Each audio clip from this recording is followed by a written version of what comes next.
Hello and welcome to another pen video from me, Penultimate Dave. So I have here another pen unboxing and review. Now I picked up two pens from the London Spring Pen Show in 2024. The first one was a classic pen CP5 in the vintage, and this is the classic pen CP5 in the modern. Now, you can see here on this box, it says Classic Pens. It's a lovely box. And if I open the lid, you will see here, it says Classic Pens Limited Edition Parker Duofold CP5 Modern. Now, if I tilt the box, you'll see there that you've got the Royal Crest and it says Parker Duofold. Make something better and people will buy it. George S. Parker. So this is a beautiful pen. I have the vintage and I have the modern. Now, I didn't get the same limited edition number of the pen. These are made out of 1,888 limited edition run. So I got a different number in the vintage versus the modern, but that doesn't bother me. It's not, technically it's not a set, but I'm just glad that I have these pens. I have a Classic Pens LM1 and a couple of LB5s as well, and now I have the CP5s, which I'm actually quite happy about. So these pens were made by Parker, made in the vintage and modern versions. They were released in 1999, a collaboration between Parker Pens and Classic Pens, Andy Lambreau, and the Morelli company in France, where they were guilloche engraved. Made in celebration of the Parker Duofold vintage and modern pens era. The CP5 Modern has tapered ends, symbolizing the rebirth of this famous name in the current Parker range, using modern computer technology for a linear engraving, as well as Morelli's craftsmanship. The exquisite fishnet engraved composition has been developed, which reflects the most advanced state-of-the-art concepts in contemporary design. So what I'm going to do, I'm going to take the pen out here and I'm going to just remove the box and show you in a little bit more detail. So this, if I zoom in a bit, is the Parker made Classic Pen CP5 in the modern. So you can see there it has the Duofold logo, and you can see this lovely sort of fishnet design there. You have the Parker Duofold arrow clip as well, and you can just see that this guilloche is quite nice there. There also on the cap band it does say Parker CP5, and you also get the serial number there as well, or limited edition number of the pen. Now these are really nice pens. They are made of sterling silver, made by Parker. I've got a number of Parker Prestige chevrons, and I like those a lot. I like the weight of them, and that's really why I decided at the London Pen Show I'd go for this pen, or actually the vintage and the modern version of these pens, because I do like the weight, I like the nibs, and it just, for me, makes sense. The Duofolds, I do find a little bit more, the Centennial's a little bit more on the shorter side. I'm not much of a fan of the international version, which is shorter even more so.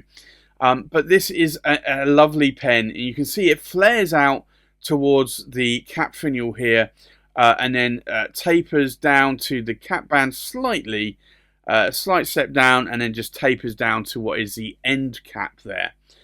And if I remove the nib, remove the cap, you'll see the nib there, and it's got a Parker Duofold nib with a very thin feed there that you can see, and I got this in a medium nib. It has a resin-based section with fluting out here, which just stops your finger and thumb actually dropping down onto the nib and feed. It's actually a decent size. You can post the cap, but it's very, very back weighted, and it's not something I definitely would want to do. Although I like heavier pens, I prefer the weight to be more at the center quarter here, or half of the pen, so that it feels not as back weighted. Now, if I unscrew the body here, you'll see it comes with a Parker converter there. It is a cartridge converter, and that for me is just fine. I do like that.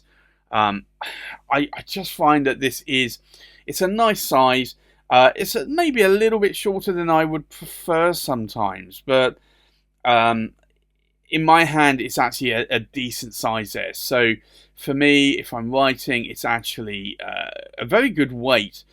It is a heavy pen. It's not a light pen. And being sterling silver, it will tarnish over time. I did polish this up a little bit.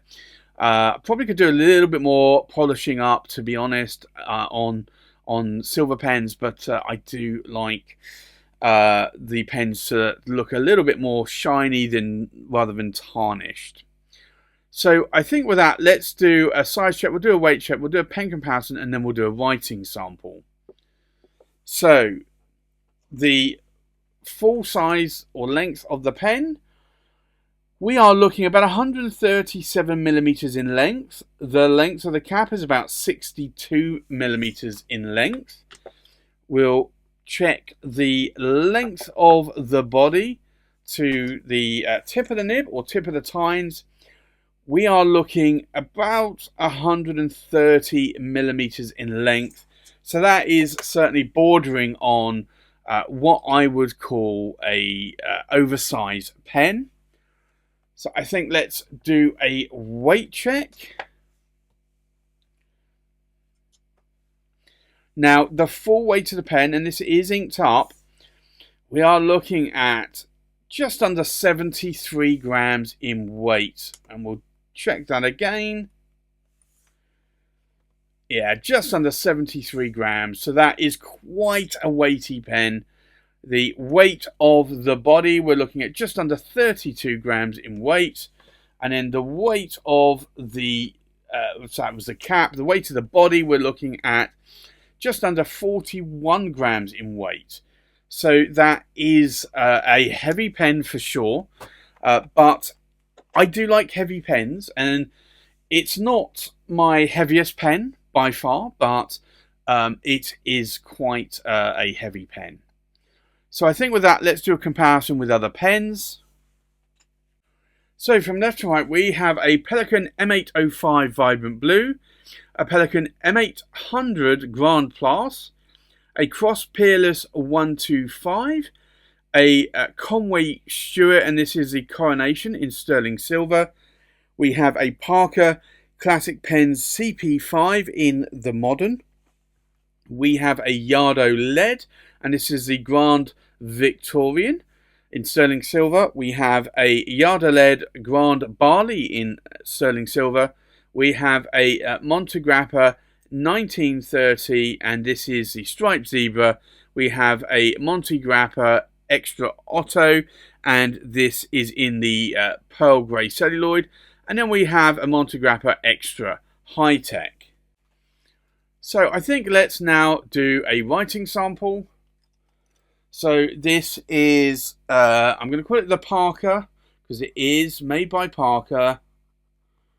And it's the Classic Pens CP5 Modern.